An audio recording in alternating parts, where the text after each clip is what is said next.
तो प्रमोद प्रेमी यादव जी कहते कि मैटर हमारा रुआ चुरा के गौले बने कहतनी कहीं कैमरा पर देखते हुए गाना राउड हो भैया जो गाना राउड अभी ट्रेंडिंग चल रहा बा नया साल में एक बार गुनगुना दी हमरो मनबा के संगे संगे हम गुनगुना दी। नमस्ते प्रणाम बबुआ बिहारी में सभी लोग के स्वागत बा। एक बार फिर शुरू सबके बीच में लेके आयल बनी ट्रेंडिंग स्टार खेसारी लाल यादव जी। तो जानता ही कि भैया के नया साल में का तैयारी बा कौन कौन सा धमाका मचा रहा बने। अभी तो मुर्गी धमाका मचा रहा बा भैया के। तो सबसे पहले भैया बबुआ बिहार न्यूज में स्वागत बा।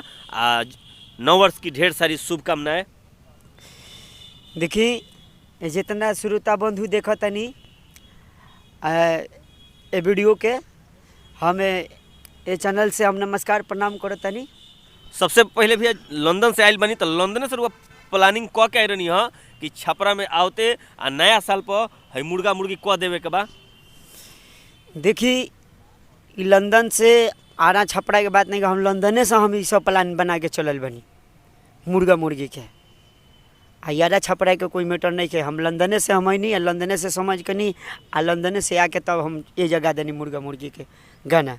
तो मैंने मुर्गा मुर्गी वाला गाना रो पैदा कर ले बनी है पैदा कर ले बनी हम गईले बनी। हम लंदन से खुद हम इथी करके आइल बनी, खुद हम देख के तब अपने जाके इस्तेमाल करनी गईनी। तो गईनी तो प्रमोद प्रेमी यादव जी कहते कि मैटर हमारा रुआ चुरा के गौले बनी। देखिए जी गाना हम चोरा के नहीं गईले, कोई के बाप के थोड़ी बा। ये गाना हम गईले बनी, गाना हम अपन हेजा से पैदा करीला, हेजा से। अच्छा ठीक बा। ये कोई के गाना हम ना गईला, हम जब गईला जब अपन गाना गईला। अब बात रह गई बा कि हम अपन इतना ना गाना गईला कि हमार पब्लिके जब सुने ला उतना तो हमारे उतना गाना भागेला। सब कोई से तो पहले हमार रहेला। प्रमोद प्रेमी यादव जी के कहा नाम बाकी रौरा पैसा लगावे तो व्यूज जाला वहाँ के व्यूज ओरिजिनल आवेला, 1 रुपया ना लगेला। और रौरा गाना पर पैसा लगेला तब जाके गाना ट्रेंडिंग में जाला तब जाके रौर गाना के इतना व्यूज आवेला। ये गलत बात बा। कोई के पैसा लागे चाहे कुछ लागे, हमार तो यही में बढ़ेला। हम लोग लेखा पैसा ना इथी कइला ना लोग लेखा इथी करीला, हमार यही में भागेला। तो हमार कौन काम बा पैसा लगैला के, हमार खुद रात रात भागेला। तो माने जनता जनार्दन भोजपुरी पर जितना रुआ के देखता नहीं सब लोग सपोर्ट करेला देखेला तब गाना राउर ट्रेंडिंग में जाला व्यूज आवेला, ये कहे के बा। हाँ व्यूज होइबे करेला, ये झूठ थोड़े बात बा। बच्चा बच्चा देखेला, बच्चा बच्चा के जुबान पर हमार नाम रहेला, दूसरा कहीं थोड़े बाकी ना रहेला। अच्छा तो माने प्रमोद प्रेमी जी के रुआ का कहे के चाहता नहीं कि माने ई गाना राउर ओरिजिनल ह। देखिए जी पैदा जब हम कइले बनी तो हमारे ओरिजिनल नहीं बोली, डुप्लीकेट तो थोड़े बोली। डुप्लीकेट ना बोल सकेला, हमारे बता हमारे बा। तो भैया जो गाना राउर अभी ट्रेंडिंग चल रहा बा नया साल में एक बार गुनगुना दी हमरो मनबा के संगे संगे हम गुनगुना दी। जौन गाना भी राउर ट्रेंडिंग में चलता कि लंदन से चल के आइल बानी छपरा चिकना बना के दीहा जुगार ई जारा के हिया मुर्गिया यारा के हिया। प्रमोद प्रेमी जी गोले माने सेम गाना बा कि मुर्गिया छपरा के हिया, माने मुर्गी का माने रोड़ा लोग पैदा कर दिले बनी तो कोई आरा के से ले आइल बा कोई छपरा से ले जाता। इहे गाना के भाई कहे के मतलब रोल के बानू कहे के मतलब बा कि हम तो भाई अपन पैदा अपना दिल से करीला। कोई गाना हम ई ना कहिला कि यहाँ कहा वहाँ के ह। बबुआ बिहार न्यूज के दर्शक देखता नहीं तो कहीं कैमरा पर देखते हुए गाना राउर हो। हाँ गाना हमार है तो हम अपने नहीं कहे, दूसरे के हम गाना थोड़े कम कि दूसरे के हो। हमारे बात तो हमारे बा। अच्छा हम कैसे कह दें दूसरे के हो, ये तो हुई ना सकेला। अभी नया साल में का प्लानिंग बा, कौन कौन एल्बम आ रहा बा? देखी एल्बम के कोनो तय नहीं के हमार, कितना हमारे एल्बम निकल लिया, कितना स्टोर कर के रखल बा, स्टार में अभी हमारे रखल बा ढेर। कितना आदमी एक गो गाई 2 गो गाई 3 गो गाई हमारे 50 गो एक बार में बना के रख रहेला, स्टॉक रहेला। अच्छा होली अभी भैया होली अभी आ रहा बा तो होली के गाना पहले से तैयारी हो गई बा? देखिए होली के गाना तैयारी हो गई बा।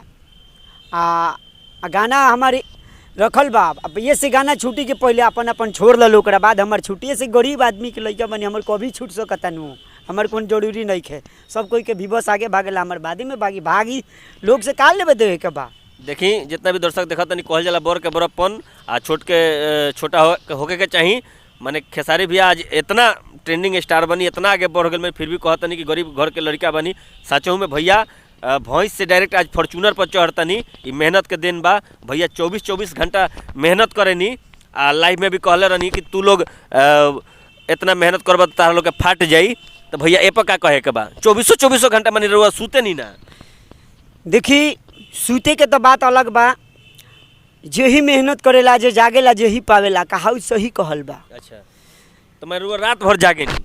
हम अपन जागिला, मेहनत करीला, हम सुतीला तो गन्ने के नींदे आ उठिला तो गन्ने के नींदे। जैसे कि हम सबसे पहले हम इतना कहे के चाहिला कि जेकरा हम कृपा से आगे बढ़तनी, पब्लिके हमरा के ऊंचा कैले बा, पब्लिके चाहिए तो नीचा करी। आज पब्लिके के दिन बा कि आज हम भैंस से करी फ्लाइट पर चढ़े लगनी। हाँ, तो भैया कहे के बा कि रुआ लोग के वीडियो में, अगला वीडियो में रुआ कहले रही लाइव आके कि रुआ गाना में 40 से 50 लाख रुपया लगता है एगो के वीडियो में। तो ऐसे रुआ सब छोट कलाकार के कहाँ से जगह मिली? छोट कलाकार कैसे माने लाइन में आई या कैसे एल्बम बनाई? अब रउरा लोग खानी तो 40 लाख 50 लाख एगो एल्बम के लेके ना आई नया कलाकार। ठीक बा ना, ई तो कहे के मतलब है कि सब अपन अपन समय से आदमी ऊपर नीचे होला। हैं वो अगला मेहनत करो, दूसरा के फिर यार हमारा जगह जे चक्कर में पड़ब तो बर्बादे नहीं होकब। हमारे चक्कर में जितना पड़त रह, तू अपन चक्कर लगा के आगे बढ़, हमार चक्कर छोड़, तब न आगे बढ़ब। हम अपना मेहनत करके तब आज रात दिन तब इतना ऊपर पहुँचल बनी। जो हमारा इतना चक्कर में पड़ब तो तू अपन मेहनत करके आगे भाग, क्या हमारे चक्कर में पड़ब? हम तो अपने दिन के रात, रात के दिन हम ना बुझिला, अपन रात दिन रात मेहनत करीला बराबर।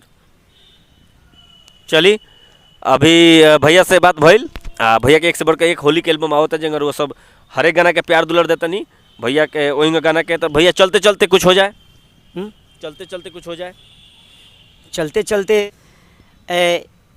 एगो हमार गाना सबसे बढ़िया सुपर डुपर गो सऊदी वाला, सारे लोग सुनले रहे। सऊदी के गाना के तजवाब रहे ना कि पानी बिना सुखतावे हमरो अब भौजी रे भौजी, कि भौजी रे साजना रहेला हमारे सब दी रे भौजी, कि भौजी रे पियावा रहेला हमारे सब दी रे भौजी। इहो गाना बहुत हमारा अच्छा गो रहे। ये एल्बम के आठों के आठों गाना हिट रहे। हाँ, ये सब पब्लिके के दिन रहे कि आज ये गाना से हम बहुत दूर पहुँच गए। चलिए बहुत बहुत धन्यवाद खेसारी लाल भैया कि रुआ अपन टाइम हमने के देनी। फिर मिलते हैं नया वीडियो में, तब तक के लिए जय हिंद जय भारत।